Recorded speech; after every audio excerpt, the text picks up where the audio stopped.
intersection of 21st and Pearl at 21 Pearl, a apartment complex just off of West Campus. 136 units, about 300, 400 people live here. The initial call was a cardiac arrest. Somebody was reported to be not breathing and not having a pulse. As our units arrived, we sent 2 fire trucks and an ambulance and an EMS supervisor as they arrived. And even before they were given information that there was some type of warning signs up that said, stay out, hydrogen sulfide, H2S, hydrogen sulfide. So the crews were alert that there might be potential toxic environment that they were entering. Crews did find approximately 20-year-old male in cardiac arrest. They removed the subject from an apartment complex and brought him outside where medical resuscitative efforts were started. Simultaneously, fire crews called for more of our HazMat team, or Special Operations team, to come in and assist with the evaluation of the scene and the monitoring of the air. The crews went door to door and floor to floor, monitoring the air. We did find levels, low levels of what we felt like were some potential toxic movements along the lines of what we'd expect with the hydrogen sulfide issue. Hydrogen sulfide, a lot of people call it sewer gas, often has been used in chemical suicide. Whether that is what happened here or not, that's still under investigation. But the warning signs did certainly clue us into that, and we worked under the assumption that we did have some type of toxic gas as our crews were in air packs and protective equipment as they moved from floor to floor. As they're able to identify and clear out areas, they either evacuated people or had them shelter in place. The crews have done a great job getting through most of the building. And again, certainly absolutely worked in the areas that we did pick up some low levels of hydrogen sulfide.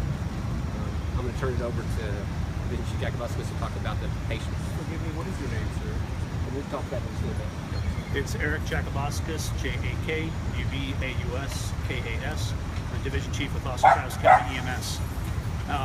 At the same time, as Chief Buck had mentioned, we got the report of a cardiac arrest at 2100 Pearl. Units arriving on scene with Austin Fire Department. It was accessed the patient, brought the patient down, did a gross decon on the patient, and immediately started life-saving efforts on that at that point. Patient was pulseless and apneic, or not breathing, and they went ahead and worked him, but were unsuccessful in resuscitating him. At the same time, we also had initially 3 other patients on the scene initially. One was a female, 2 females and 1 male. The 2 females were evaluated, the male were evaluated. 1 female was transported to University Medical Center Brackenridge with a stable condition. As an update to the earlier press conference we had, we now have a total of 6 patients. We had 2 other patients that have since previous press conference came up to EMS and fire and had some symptoms. One was, actually both were people that had tried to access initially into the apartment. Both were evaluated, both were assessed for any contamination or any H2S, any hydrogen sulfide, and neither had it on them. At that point, 1 gentleman, a male, a second female was transported to University Medical Center Brackenridge in stable condition also. The other gentleman was a refusal after evaluation by EMS. He declined transport. 6 total patients? 6 total, including the decedent. And what are the splits between male and female? It's a total of 3 males and 3 females. No, they were some ranging between 20s and 40s. Have you seen this chemical used in the past for that? So we're going to finish with these people, and then we'll talk to you. I'm a member of the media. Okay? So we'll finish with those people. Other questions? Can I ask Again, the investigation is ongoing by the Austin Police Department.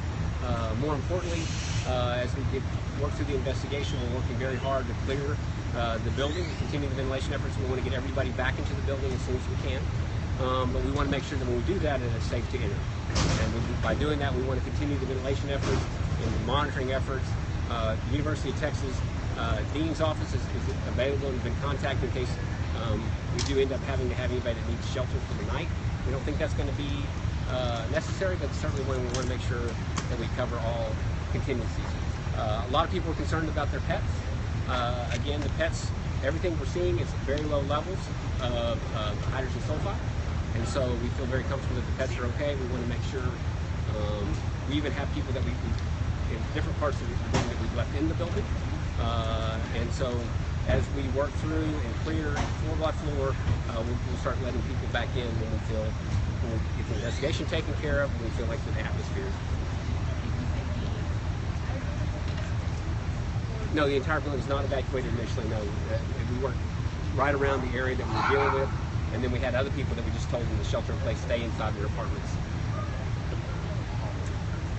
All right, we appreciate everything. Let us know if you have any questions. Thank you. I'm sorry.